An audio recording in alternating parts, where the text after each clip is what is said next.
there it is. Oh, it's so frustrating when you're doing a show and you lose internet. Like during the hurricane, we had no internet and no electricity. But because I have an inverter, I was able to keep my electricity going and keep the Yana show going. And I have my own hotspots and I have my own everything. So I was able to quickly restore my show and cover the hurricane damage up on Fort Myers Beach and Siesta Key and well, down here in Naples, I mean all the way to Goodland. Boy, they were underwater there, up and down the coast. And so there was tremendous amount of human loss of life, loss of property, loss of income, kids were loss of homes, loss of businesses. It was a disaster. It was declared a national disaster. And people are still recovering. It's not been that long. Many times people come down, they miss the whole hurricane, they show up, hey, we just got here. It's like, okay, well, welcome. You missed the party, you missed the fun. Everything looks nice, but my God, you missed it, I'm telling you. You gotta stick around for the hurricane. See how you like that.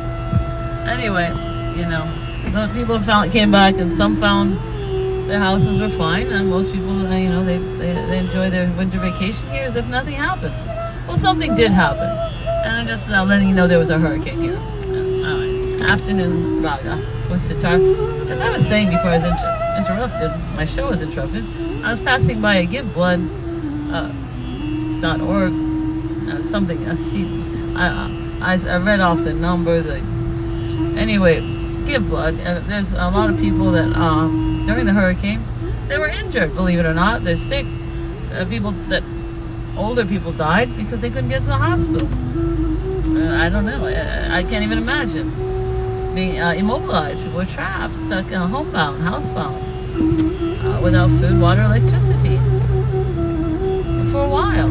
You know, any period of time. There's a disruption, but some people are less, very disrupted, and some lost some, and some lost all. And those people lost it all. I mean, God bless you. Your families. I hope you found help, because boy, they had an army of people down here. Army of people are still here from all over fixing the damages caused by the hurricane. So that's why everyone here could probably use a raga. It's been one thing after another, I tell you.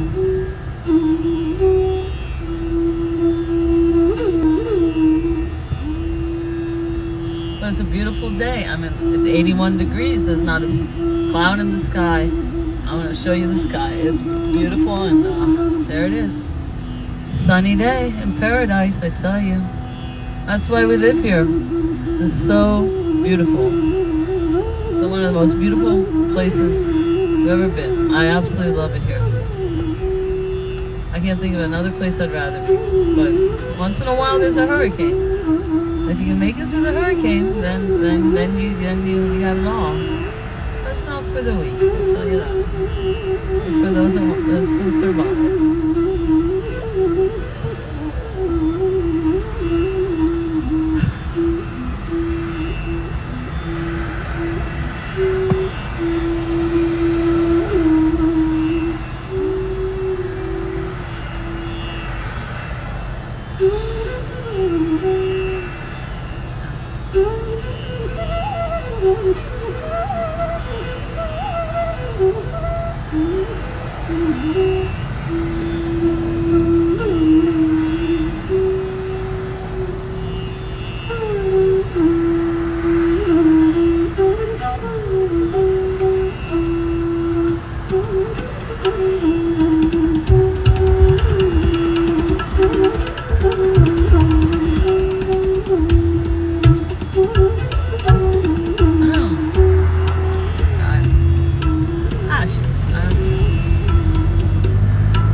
U-turners must yield to right turn.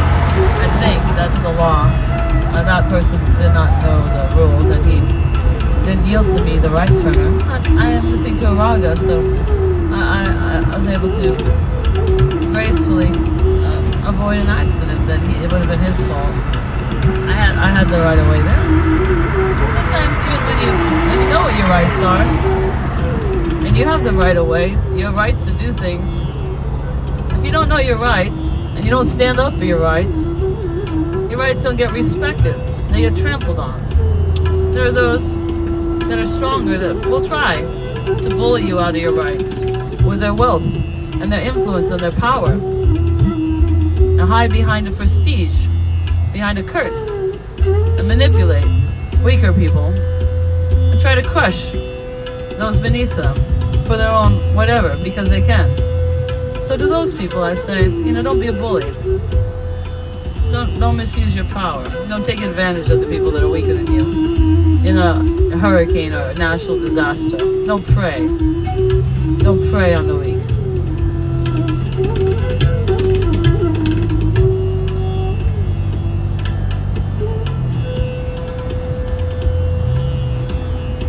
Oh, there's a Holocaust museum.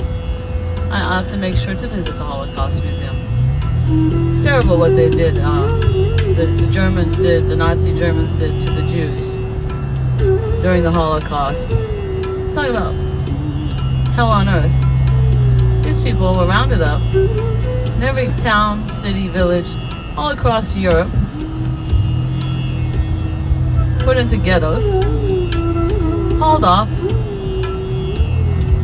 sorted out like animals, loaded up into hot train cars, given no water, in the heat, baking heat. That happened to me this summer. The hands of the Naples police, thank you. And then taken to a concentration camp where they had to work like slaves and dogs till they were down to the bones, bare bones, and then they would put them in the gas chamber when they could no longer work. And they had a motto in Auschwitz, on the fence of Auschwitz. It says, "Work will set you free in Germany. Work will set you free." If only that were true. If only hard work did set you free. That's how it should be in America. People should be able to come here, work hard, and obtain the American dream. Well, there's a lot of people working pretty damn hard here and not obtaining the American dream. They're not getting the house with a white picket fence, the 2.5 kids and a dog and a car. No, they're not getting the American dreams for all their hard work. Why? Because of the minimum wage. It sucks. Who the heck can live on minimum wage? I'm just saying. It's slave labor. Even if you're getting paid, the thing is, with inflation and the cost of things and the cost of living, it's astronomical. So, and then the discrepancy of the wealthy people versus the ones that have the haves and the haves not has been more and more separated than ever, and that makes for unstable society. Everyone knows that all societies where it's top heavy, where only the few have all the wealth and power, and the majority are starving, well, that creates situations of revolution. It creates situations of social unrest and discontent. Now, everybody, the thing is, what's holding us now together is entertainment, the circus. If we're all in the circus, and by circus I mean social media in general, and all the entertainment, all the TV, all the shows, all the entertainment is the circus that we have been given to distract us from what's really going on. This separation of classes, the super rich from the very poor, and that is what we have here in America, in this great nation we live. And I'm not a genius. I'm not an economist, a micro or macroeconomist, but I know history, and I know what happens when societies are like this. Every great empire has, all throughout history, had a rise and a fall. from the Egyptians to the Greeks Empire, to Alexander the Great, to Napoleon the Great, to the British, Dutch, English, British company, that whole thing. And then I mentioned, Rome, rise and fall of Rome, rise and fall of the Mayan civilization, rise and fall of the great Inca civilization, rise and fall. So are we on the rise? So we must ask ourselves at this point, are we on the rise? Are we a great nation on the rise, improving? Or are we deteriorating? Look around. Those of us who have been here on this planet for a few decades, longer than a lot of people, we've seen and know these things.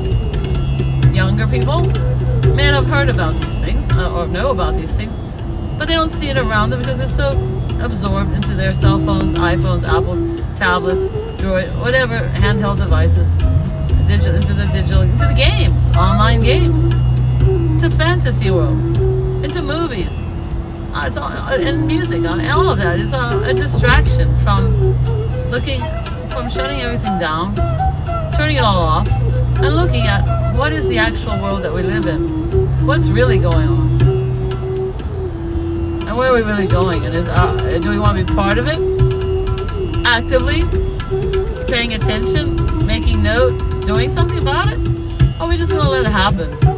Say, hey, maybe the next generation, maybe, as long as I live, I think there'll be enough for everyone. And then I don't care what happens after I die. To my kids, my grandkids, great-grandkids. So the question is, do you care about the human race? Do you care enough to put down your goddamn devices, and think and talk and do something, whatever it is, in your community about it? If you are the very wealthy people, attention. If you have $2 million or $2 billion to $2 billion plus, those that are in that range know enough to give back, and they create foundations and organizations. Hopefully they do and be the right thing and give back, like gentleman Warren Buffett. Gonna give it all back. Why? You can't die with it. What's the point of making it if you don't help? Bill Gates.